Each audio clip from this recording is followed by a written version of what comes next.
What's up, you guys? It's KeAmber Vaughn, aka CoachKe, coming back to you with another video. If you are new to my channel, welcome, and if you're not new, welcome back. Be sure to hit the subscribe button and also tap the bell so that you are notified of every new video that I post. So as you guys can tell by the title of this video, I'm going to be doing a mock budget. I basically put towards the end of one of my videos, I think last week, that if you were interested in me featuring a budget, a mock budget using your particular numbers on my channel, of course keeping your information confidential, I will do just that. So I did choose this particular person, and this probably is something that I'll do on a monthly basis, but I'm going to be doing things a little bit different. So basically what I'm going to do in one of my videos towards the last 2 weeks of every single month, in one of those videos, either at the beginning, the middle, or the end, you just kind of never know, that's when I'm going to be asking you guys, if you are interested, to send me in your numbers for me to feature your budget for the following month. Here's the thing though. You're going to have to tell me, and of course when I actually start doing this, you'll know when I tell you what to do in the video, but you're going to have to tell me exactly what video in your email that's sent to me, what video I asked you guys to send these in from, because what I don't want is a whole bunch of people sending me a whole bunch of budgets throughout the month and hoping theirs is featured. No, I want to make sure that you're actually watching the videos, so you'll have to tell me what video I specifically told you to start sending me information in on. Now, so this particular person gets paid bi-weekly, and they get paid $17.02 bi-weekly. These are the fixed expenses. I haven't calculated them just yet. And then these are the variable expenses. Now, this person did tell me that they're new to budgeting, so you won't see a lot of different like variable categories or whatever because they're just starting out, but these are the numbers that they sent me as an estimate or guesstimate. And then these are what they said they contribute to on a monthly basis as far as the sinking fund goes.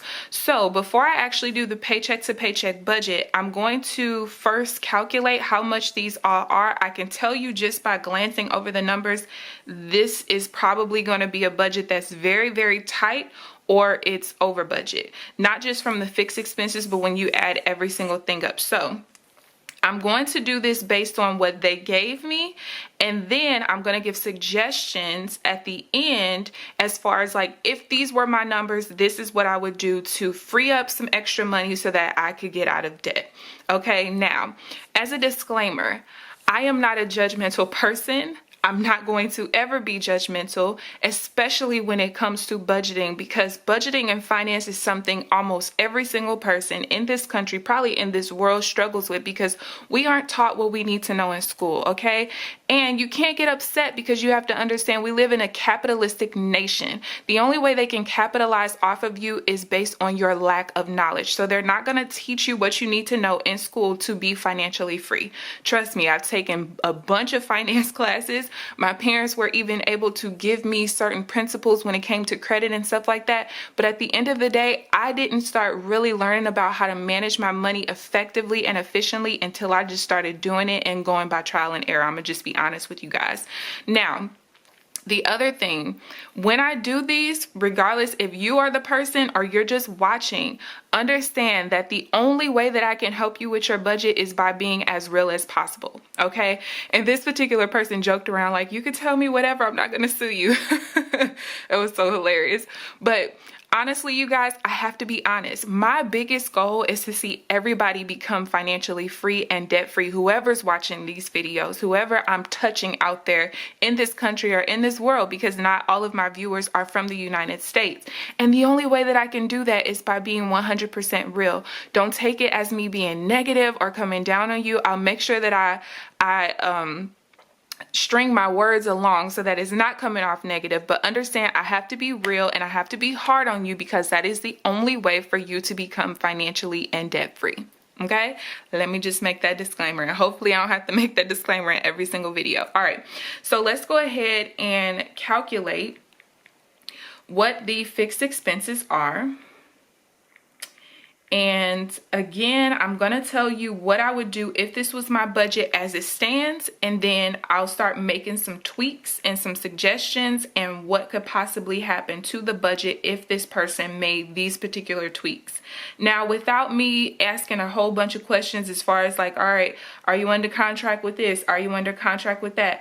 I'm going to just make adjustments based on like if this was a no contract type of thing, okay? Which I know can be somewhat unrealistic, but I don't want these mock budgets to get too far into like coaching, I guess, you know, just asking way too many questions. So this person is a single person that has a teenager. Let me just say that. Okay, so let me make sure I put everything right, because y'all know when I'm talking and trying to write stuff, it don't always work out too good.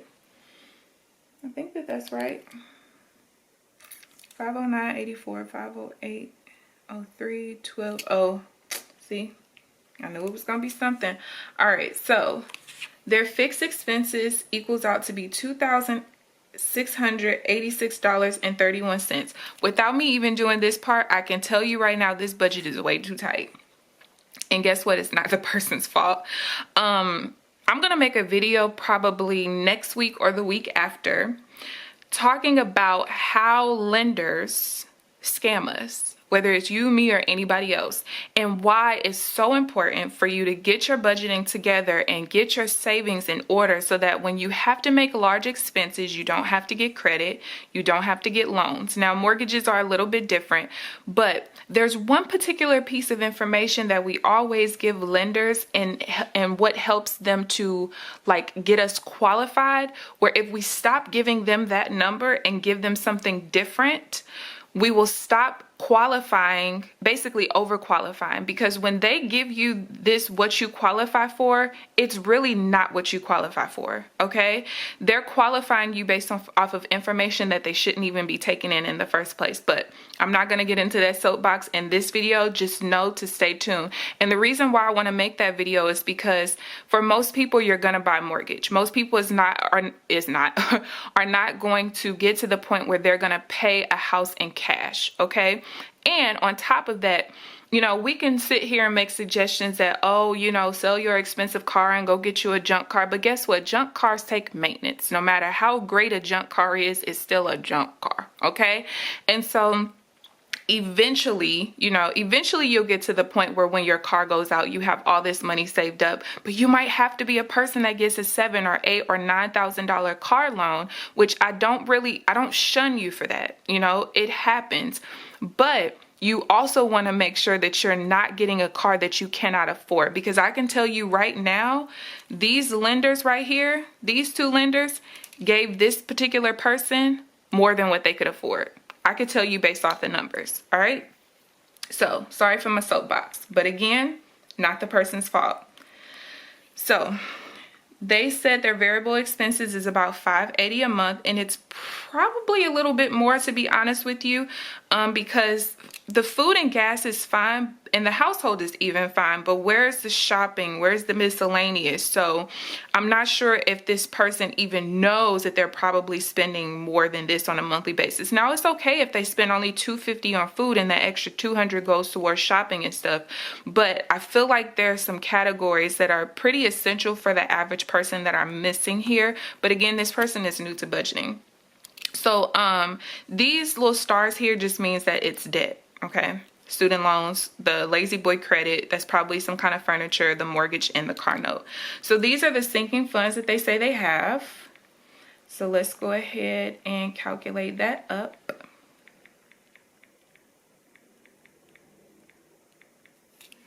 And that totals out to be, am I missing something? 16, 67, 992, 21, 14. Oh, I'm missing another 50, sorry. 169.26.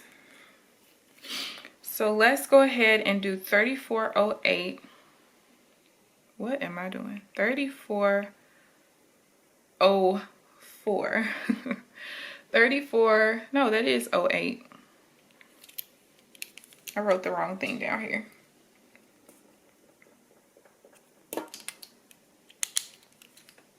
It's just a 1704.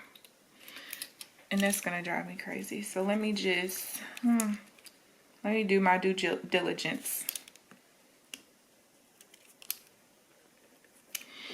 Okay, so 3408, we're gonna subtract the 2686.31, subtract the 580, subtract the 169.26, and this means that if this person only earns this amount, pays all their fixed expenses, has this as their variable budget, it's impossible for them to also contribute this to their sinking funds. So we're negative $27.57 at this moment.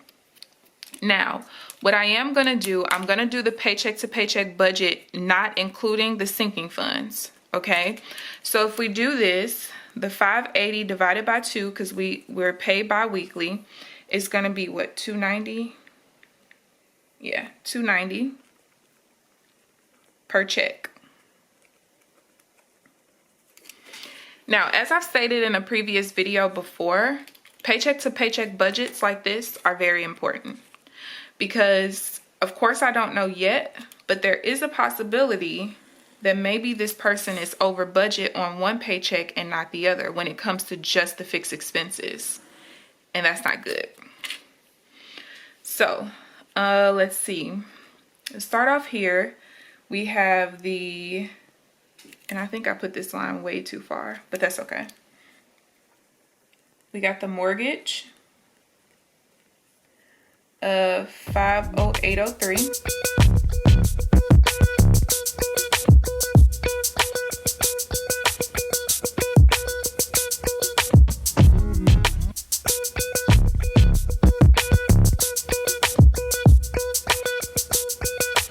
I did forget the budget again. This is why I typically write budget first. So just looking at how everything is now, this is probably a little bit more balanced paycheck to paycheck than I thought, only because the car note is separated from most of the other bills, which is what you want to do. You want to be balanced as much as possible. So let's go ahead and start to subtract and see kind of what we have left over. So I'm just going to go ahead and do that part. You guys see me do this every single month with my own budget, so I'm going to speed this up as well.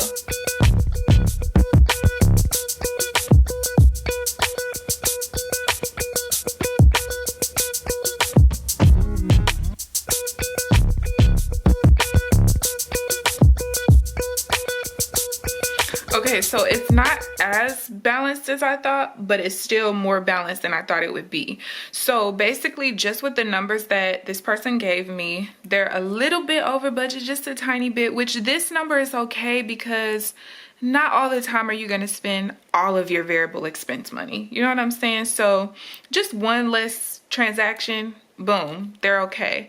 And then they have $142.16 left over in this particular budget here, which of course, again, we don't have enough money to put everything into sinking funds. And you have to also remember, the biggest thing is not just to save, but to also be paying off debt. So based on these numbers, if this was my budget, I would basically be putting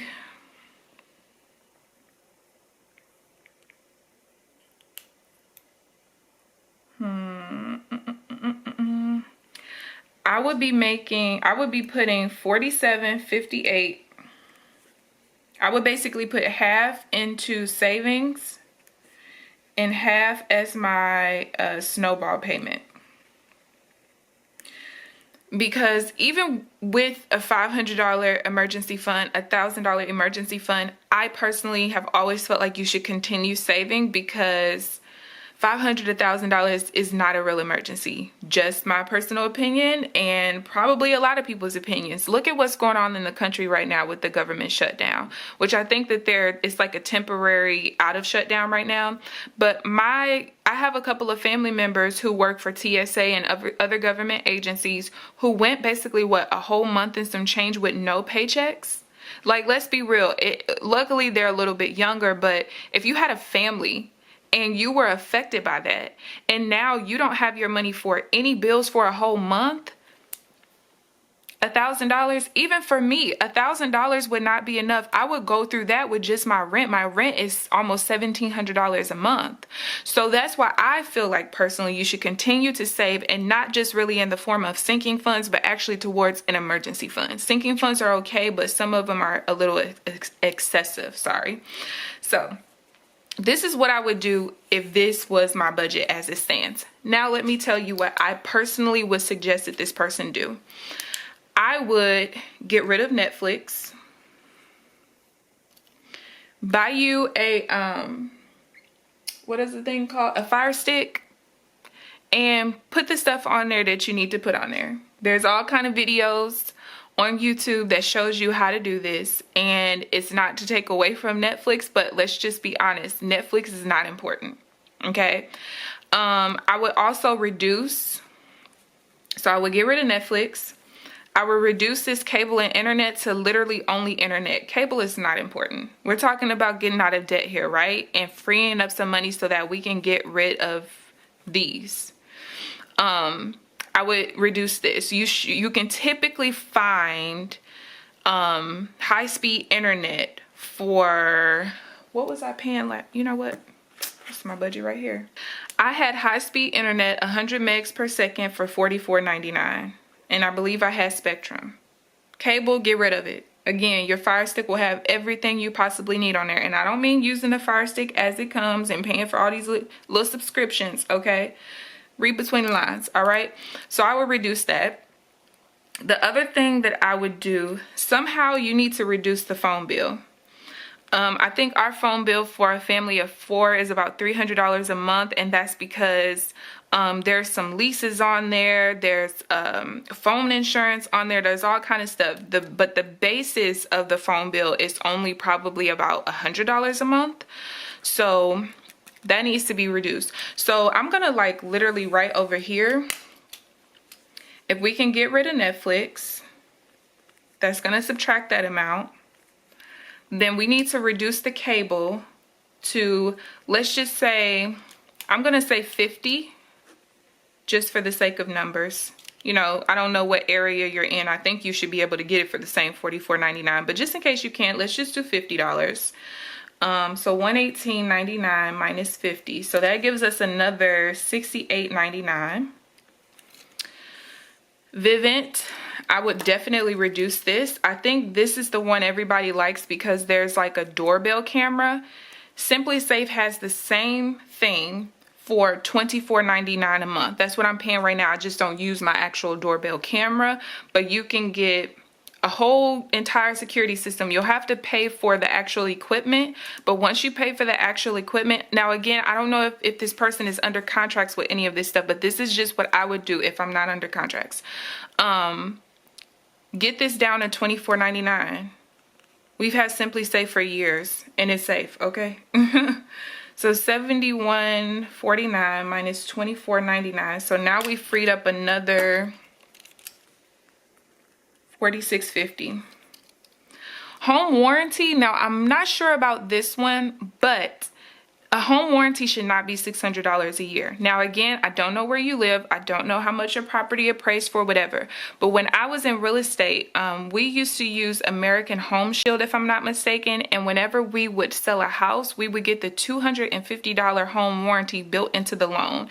And I can't remember how long that $250 warranty lasted for, but you should be able to find you something that is not $600 a year. So I'm not going to include that in here, but this is definitely something that I would be looking into big time. Big time. And the other thing is, honestly, the more you're able to save when those things come up with the house, you'll be okay. But I do think that home warranties are important because I'd rather pay a deductible than pay for a whole furnace. You know what I'm saying? But this, you should really, really look into. I would probably even look into the cost of the life insurance. I don't know the cost. Not that I don't think life insurance is important, because I do, especially when you have children. But sometimes, okay, sometimes you just got to look at your policy. You know, if your policy is, let's say for, I ain't even gonna get into that, but just know, look into that. I'm not sure what this is. It's probably storage, because I don't know how much Apple Music is. Look, internet gives you everything.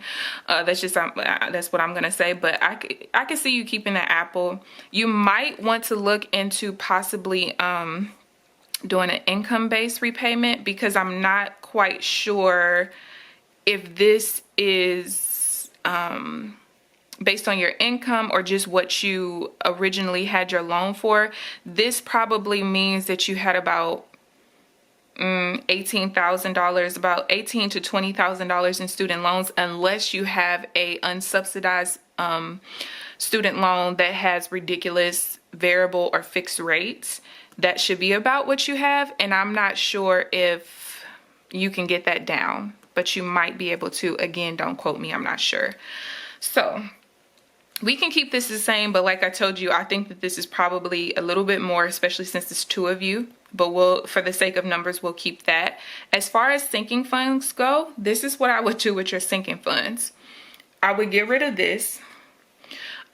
It's only $7, but you guys got to remember that every penny always adds up, right? And I'm sorry this video is probably going to be long, but I want to be as detailed as possible, because as I'm giving you details about somebody else's numbers, I might be giving you things to think about with your own.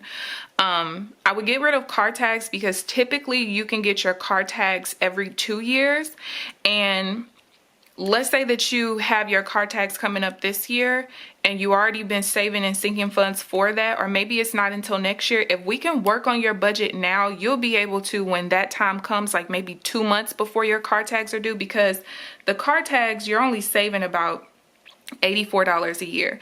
If we can fix your budget, you can end up, let's say it's, so you probably are paying it every 2 years. So it's $168. We can do 2 months before this is due, save $84. The month before it's due, save $84. Boom, you have the money that, like, we need to free up this money. I also would get rid of this. Let me tell you something. When you're trying to get out of debt, screw people's birthdays. Okay, just saying. Now, if you have a significant other that you want to do something special for, a child or two that you want to do something special for, even a parent or both of your parents or grandparents, cool. But this is $600 a year. I don't even spend $600 a year on Christmas and birthday presents put together. And I typically buy my mother's siblings, she has 2. I buy my sister, one of my cousins, my grandmother, and both of my parents stuff. And I don't spend this. I just think that $50 a month, which is equivalent to $600 a year, I think that's way too much to spend on birthdays, because honestly, people are too materialistic. Just being real. And I'm all about experiences. I value more us going out to eat, or hey, let's go out to this place and go have some fun, or Dave and Buster's or whatever. Like, I'd rather go out and do that, go out to eat for $20 than, you know, me give you a $50 gift or something. And sometimes I literally only just give a card. Like, it just is what it is. If people cannot understand that your finances are more important than giving them some freaking gift, then hey, to hell with them. Okay, that's just how I feel. The car sinking fund is probably for upcoming maintenance and stuff. I'm okay with that. The other thing I honestly would get rid of is Amazon Prime. It ain't needed. Okay, I order stuff from Amazon all the time now. I have Prime only because I use my dad's account and he has Prime. But outside of that, anything that I want, I can wait 4 or 5 days for. Let me tell you something. The 2-day shipping is great, don't get me wrong. But if you're ordering something and you can't wait 5 or 6 days for it, you probably don't need it. Unless it's something that's really important, like some supplements or something. But even in that case, you should just be ordering the same time every month, so that when it comes in 1 week, you are absolutely okay. You're not missing out on nothing. So at this point, we've also freed up $9.92 from the Prime. The car tags is $708, and the $50 for the birthday. Because let's say, okay, for instance, this month, I knew it was my mom's birthday. So what did I do? I put that in my variable expenses for this month. Now, again, if it was some big something that I wanted to buy her, I could have saved for the prior 2 months or even 3 months, saved up for that. But I'm lucky enough to not have a lot of materialistic people in my life. Even I'm not materialistic. Like, I have birthday cards that are saved up from like 10 years ago, because I'm a sentimental person. I just want the cards. Like, I don't care what's in there. I don't care if you ever give me a gift. I love cards. Not everybody's like that, and I understand that, but we got to get rid of that. And then honestly, another thing I would do is possibly looking into reducing this. Depending on where you live, you could probably find a kid in your neighborhood that'll cut your grass for $10 every 4 weeks, 3 weeks. Now, if you live somewhere where it rains a lot, your grass is probably growing a little bit more. But honestly, cutting grass probably once a month or once every 3.5 weeks will probably work out just fine for you. And you should be able to pay a kid and not even have to worry about it. That's if this is cutting grass. I don't know if this is some kind of like saving up for landscaping or what, but I would try to reduce this as much as possible, or even look into cutting your own grass. You know, sometimes you got to make sacrifices when you want to get some stuff done. And the last suggestion, so before I give the last suggestion, I'm going to add this up to see how much, if this person was able to take my advice, how much we freed up in the budget. So this frees up almost $200 a month. And that at that point, we can divide that in half.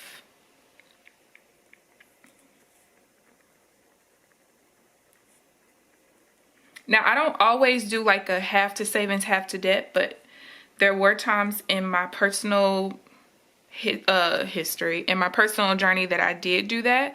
And just so you guys know, there is going to be a video coming out very soon where I'm showing you my budget from literally start to finish, even the parts where, you know, typically in my planner I have it blurred out and stuff like that because it goes with my program. I'm opening up about everything to you guys, okay? So you guys stay tuned for that. You want to know how I got out of debt so quickly and save money at the same time?